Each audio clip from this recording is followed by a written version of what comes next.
over to our present farm in 1935 from Prescott, Washington, and we attended church there in a typical small-town Presbyterian church, and then to walk into the stone building and see the sanctuary, and especially the organ facade, was really made a big impression on me as a young person. And I've always been kind of curious about the organ ever since. One of the first memories of being here was as a child, maybe 5 or 6 years old, and the manse, which was alongside the building here, and attending Sunday school there. And then again in high school, when our high school group got large, we would meet in the basement of the manse several times before this old addition was built on. So, yeah. We just had the church basement to hold our meetings and dinners, and the kitchen was right close by. But this big downstairs was where all the meetings and fellowship held. And Ruth used to bring a table. She would find a table that she liked at home that she'd take down to make the reception so nice. She would take some of her linens maybe, and she always made the receptions down that basement look very nice. They used to have all the dinners done in the church basement. And way before my time, they had laid down 2x4s and then hardwood floor in the basement.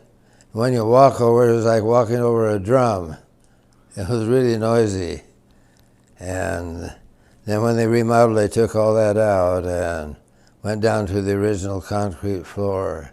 So it was great when they built the new addition. We knew that we wanted a fellowship hall for the entire congregation to have a place to meet, and then we wanted classrooms for teaching the youngsters.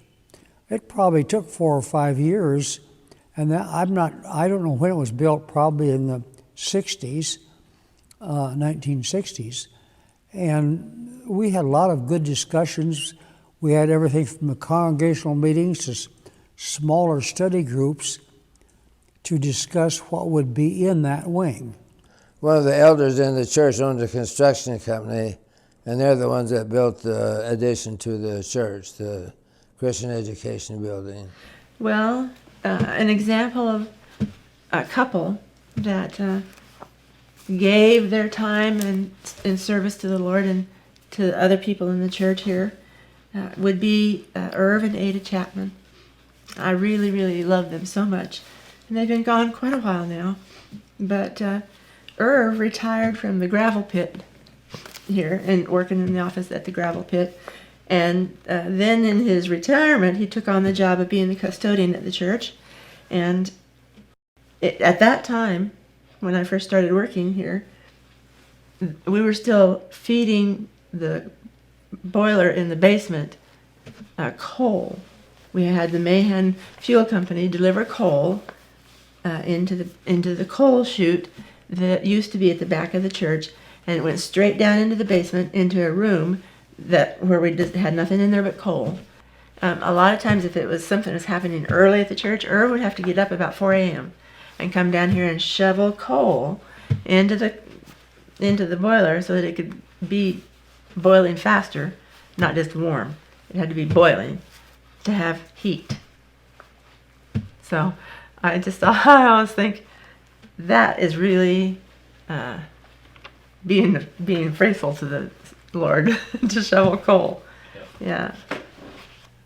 Well, Easter was always a big deal because the panel on the right-hand side of the congregation lifted up, and the Sunday school room was a flat space with a horseshoe balcony around, and then they had Sunday school rooms were partitioned off and closed by a monk's cloth curtain. And on Easter Sunday, of course, they would put a a lot of forsythia, and people back in those days had canaries in bird cages, so they'd put a bird cage with the canaries in the forsythia where you couldn't see them rather, and then when the organ played, the canaries would trill along with the organ. It was really quite interesting. And of course, everybody dressed up. The women all wore hats, and it was really quite festive. Then they raised the curtain, and people sat in chairs and in the half of the balcony of the Sunday school room, because that was always a big attendance day. Wow. And then the partition was raised with a hand winch that was down in the basement, and some of the youngsters, this was after, I think while I was overseas, were playing that winch while the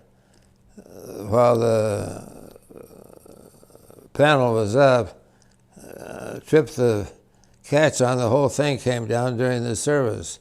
It was just very fortunate nobody was seated under it, but it would have been bad news. Oh, the first time I was in Presbyterian, I was awestruck. It's a gorgeous, gorgeous old building. I swear we have the most gorgeous sanctuary in town.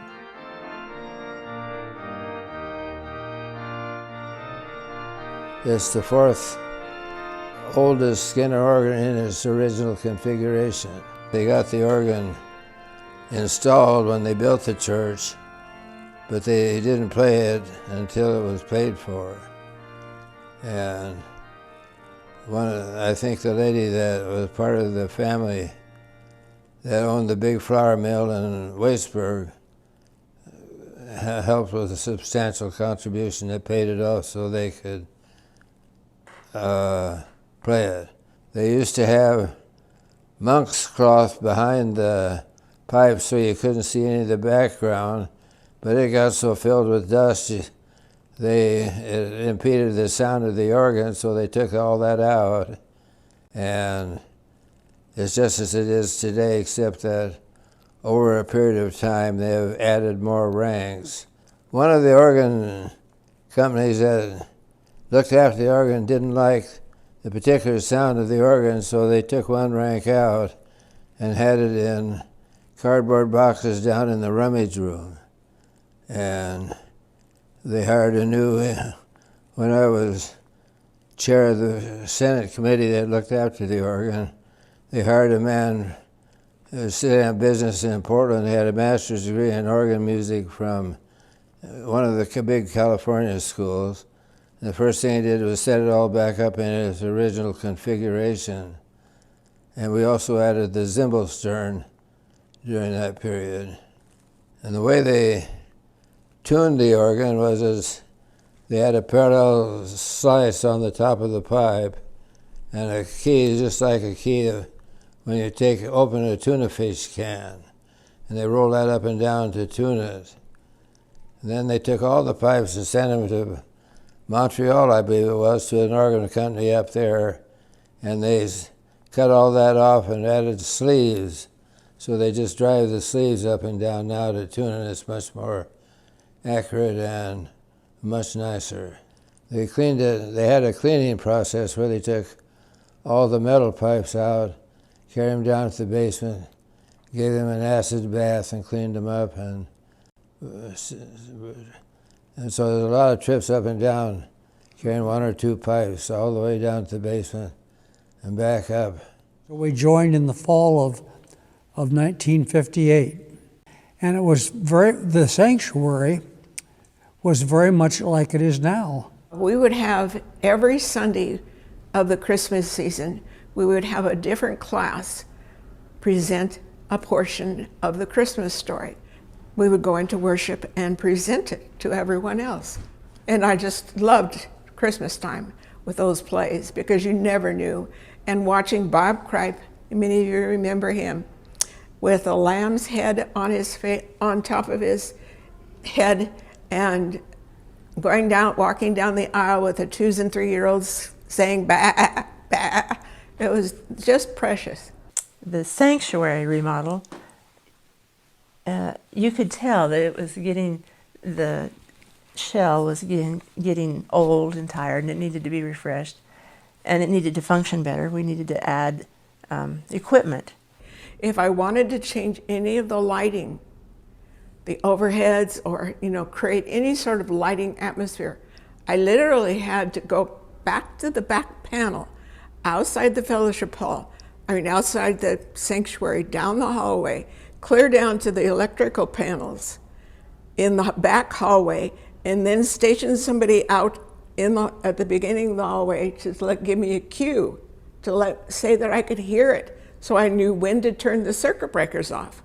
Part of the remodeling time, we'd had that horrible ice storm, which made a lot of water coming through the roof, and and caused us to have to do that all over again, because it happened right at the end of having been finished. So really, it's been done twice.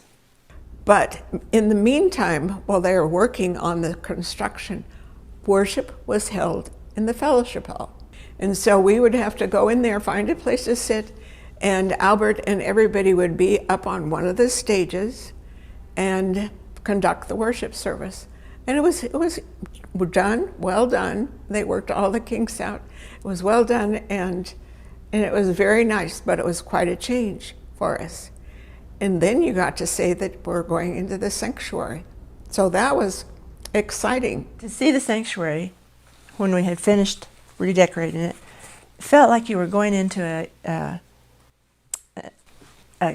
church like in England or France or someplace where they have these lovely cathedral-type churches. It just felt so uplifting. I thought it was uplifting. Because you had the new carpet, you had the new coverings for the pews, and there are a lot of other things that were behind the walls, but quite a dramatic change for us. So it was good, very good. Everything's been very good. Every remodel job that we've done. Look at this atrium. It's all exciting, very exciting.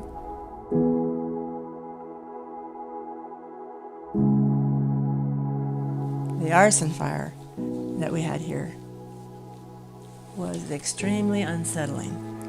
That was very unsettling. And it took place, I believe, in the kitchen. So that was very, if the arsonist is amongst you, not that you fear them, but you have to wonder, what's next? I think that someone would do that deliberately to a church is sobering. Because they did not find the person who set the church on fire. And that gives you a feeling of anxiousness, sort of, because you don't know when you come to work what you're going to find if one day you came to work and found an arson fire. Generally, I recall it happened, and we discussed what to do and how to move forward. And this, I think, took a period of months to determine everything. Went ahead and moved ahead, and actually, we didn't change the structures much at all. Either the sanctuary or the Christian education wing were still basically left in the same manner they were. They were just needed repairs were done, and it was fixed up. They took every blessed thing out of the office. All the equipment that would move, every paper, pen, everything was out of the office. I did enjoy very much the office trailers over there in the parking lot, because where they put me was the very back office, so that people coming in had to go through 2 or 3 people before they got to me, which was the only time in my whole career working here, 44 years, that I had that kind of situation where somebody had to take stuff ahead of me. So I enjoyed that. In fact, I said that when they moved the trailers and hooked them up and moved them because we were ready to come back, I was just going to hang out the window waving goodbye to the church. The